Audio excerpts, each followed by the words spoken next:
Terakhir, keceritaan perjumpaan dengan setan iblis. Kisahnya seorang yang Saudara Muhammad. Terakhir penutup pun hari ini. Kisahnya orang yang ahli istiqomah salat berjamaah, selalu istiqomah salat berjamaah di masjid mulai masih mudanya sampai tuanya.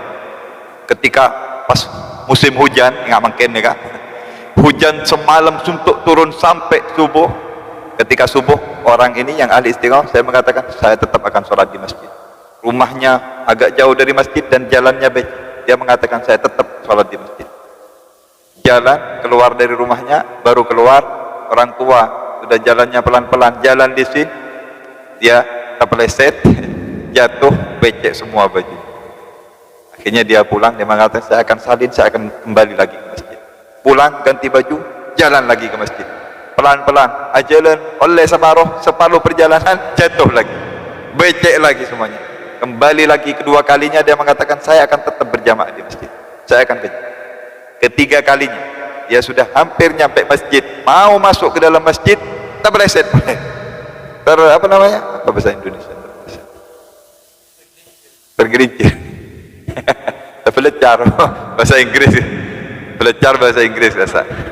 Ya, artinya tergelincir kakinya, mau jatuh yang ketiga kali. Ketika mau jatuh, tiba-tiba ada orang laki-laki pemuda dari belakang merangkul, pegang, diangkat sampai masuk ke masjid. Selamat yang ketiga kalinya tidak jatuh. Masjid ada orang, yuk, ocon raja semalam, jalan ada kampung jauh. Anda kata kan makin banyak payung, ya alhamdulillah, banyak payung, banyak rumah dekat, karya lengkang, lagi. Ini rumahnya jauh ke masjid. Sudah, ketika nyampe masjid tidak ada orang, dipegang ini orang yang nolong. Makasih, nak muda, dong kesoon, maju pejang berdekok. Ayo kamu sholat dengan saya ini kesini mau jamaah, ini tidak ada orang di masjid, tidak ada yang nemani saya. Oh tidak, sudah, sambian masuk bapak, saya mau keluar. Loh, tidak bisa, kamu harus sholat sama saya. Oh tidak, saya tidak mau sholat, katanya. Tunggu dulu, kamu ini dari mana? Kau orang asing, bukan dari kampung sini, beniring berlindungan sambian saya. Kamu orang mana, saya tidak kenal, dan kenapa kamu nolong saya? Sudah kamu masuk, saya tidak sholat. Tambah penasaran, tambah dipegang sama orang tua ini. Jone tekuk jensekan, siapa geluban, siapa engkau, dari mana engkau, dan kenapa nggak mau sholat sama saya? Karena dipegang, dia bilang saya iblis, saya setan, katanya. Tambah penasaran orang tua ini, setan, masa setan berbuat baik, masa setan nolong orang sholat? Kan mestinya kamu biarkan saya jatuh, biarkan saya nggak sholat, kenapa kamu nolong saya? Ya sudah kamu masuk sana. Enggak, tambah dipegang. Kalau kamu tidak jelaskan apa maksud tujuanmu, saya tidak akan lepas. Ayo coba bentukku. Akhirnya dia bilang apa? Ya sudah, asal lepas saya mau kasih tahu. Iya, saya akan lepas, kasih tahu dulu. Sampian Pak, bapak tua yang istiqomah di jamaah, ketika kamu jatuh tadi pertama kali, dosamu semua diampuni oleh Allah Subhanahu wa taala. Ketika engkau jatuh yang kedua kali kau berangkat ke masjid, dosamu dan keluargamu semuanya diampuni oleh Allah Subhanahu wa taala.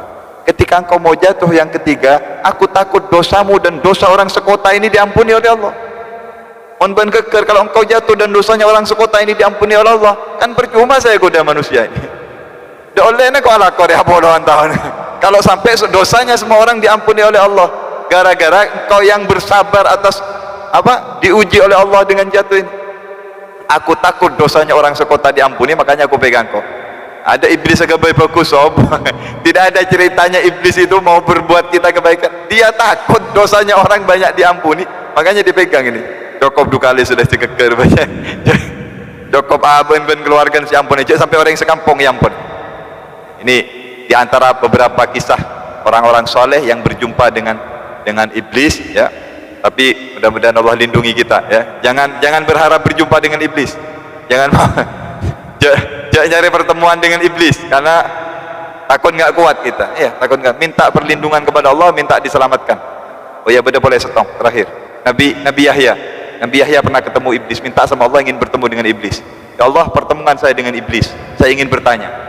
Datang iblis, model compang-camping, matanya setong, sandalnya setong. Iblis ni kesandalan setong. Ada dua yang sandalan. Oh, bu tak ketemor. Potongannya potongan berandalan. Dilihat kakinya ada rantai, dua kakinya ada rantainya panjang. Tanya Nabi Yahya, apa ini rantai iblis? Rantai ini saya gunakan untuk menangkap dan mengikat kaki manusia. Saya seret berbuat maksiat, saya seret berbuat diajak ke tempat-tempat untuk melakukan dosa, kata iblis. Saya mau tanya kepada engkau, kapan engkau mampu mempermainkan manusia? Ini Nabi Yahya tanya sama iblis ketika ketemu. Kapan engkau mampu mempermainkan manusia? Kau bawa kemana ke sini? Seperti kau mempermainkan bola. Kata iblis, ketika manusia sudah kenyang, terlewat kenyang, saya paling bisa menggoda mereka. Ini katanya iblis mengabarkan kepada Nabi Yahya bin Zakaria. Apakah kau pernah goda saya? Kata Nabi Yahya. Ben pernah, agak gongkok dan mengelabui saya. Pernah satu kali Nabi Yahya. Kapan? Ketika engkau puasa, lalu saat kau berbuka puasa, ada makanan banyak lezat-lezat, aku pengaruhi engkau. Ayo makan, ayo makan. Malam itu kau makan lebih dari biasanya. Kau makan sampai kenyang. Di malam itu engkau belum selesai menyelesaikan bacaanmu, wiritanmu. Kau biasanya baca sekian ribu, dekade. Kau tertidur terlebih dahulu gara-gara kau makan waktu buka agak kenyang, tidak seperti biasanya. Satu kali saya pernah ganggu kau, katanya iblis. Kata Nabi Yahya, mulai hari ini, saat ini saya berjanji, saya tidak akan pernah kenyang lagi. Katanya iblis, saya juga mulai hari ini tidak akan pernah memberi nasihat kepada orang lain.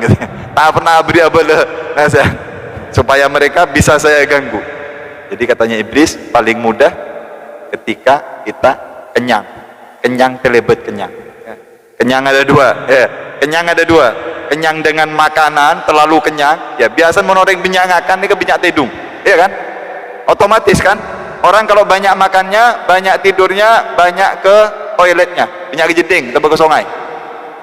Waktunya akan terbuang-buang untuk ini, jelas. Banyak makan pasti banyak tidur, banyak ke toilet. Ya.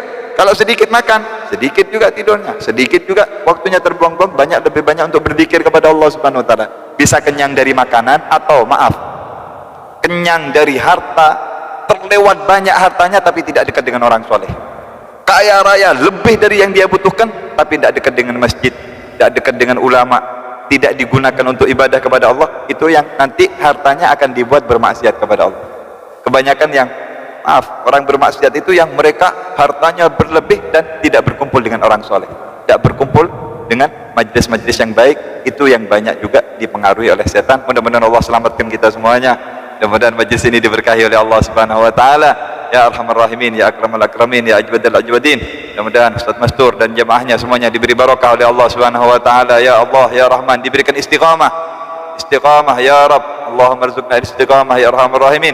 Dan Allah karuniakan kepada kita pemberian yang istimewa yang diberikan kepada hamba-hambanya yang salihin salihat. Ya Arhamar Rahimin, ya Akramul Akramin, ya Ajwadal Ajwadin. Allahumma ij'al jam'ana hadha jam'an marhuma, tafarruqana min ba'dihi tafarruqan ma'suma. Sallimna min maqaidi syaitan, sallimna min maqaidi iblis, ya Arhamar Rahimin. Wahfadna wa auladana, ahbabana, dhurriyatana wa auladana wa tullabana wa ahbabana min syarri a'daika ya Allah, min syarri nafs, min syarri hawa, min syarri syaitan, ya Arhamar Rahimin wa jundih, ya Akramul Akramin. Akrimna bima akramta bihi ibadaka salihin. Wa sallallahu ala sayyidina Muhammad wa ala alihi washabihi wasallam. Alhamdulillahi rabbil alamin. Bisirril Fatihah. Bismillahirrahmanirrahim. Alhamdulillahil alamin. Ar-Rahmanir Rahim. Maliki yaumiddin. Iyyaka na'budu wa iyyaka nasta'in. Ihdinas siratal mustaqim. Shiratal ladzina an'amta 'alaihim ghairil maghdubi 'alaihim waladdallin. Amin. Terima kasih sama-sama kita sampaikan pada beliau, Habib kita, guru kita, Habibana Muhammad bin Umar Haddar. Semoga beliau mendapatkan senantiasa keberkahan umur dari Allah, dijaga oleh Allah senantiasa, sehingga kita terus bisa mengambil hikmah, mengambil fadilah dan ilmu dari keberadaan beliau. Semoga senantiasa terus kita mendoakan beliau diberikan umur yang barokah oleh Allah Subhanahu wa taala, kebahagiaan bersama seluruh keluarga dan putra-putra beliau. Demikian, insyaallah nanti bisa kembali bersama insyaallah.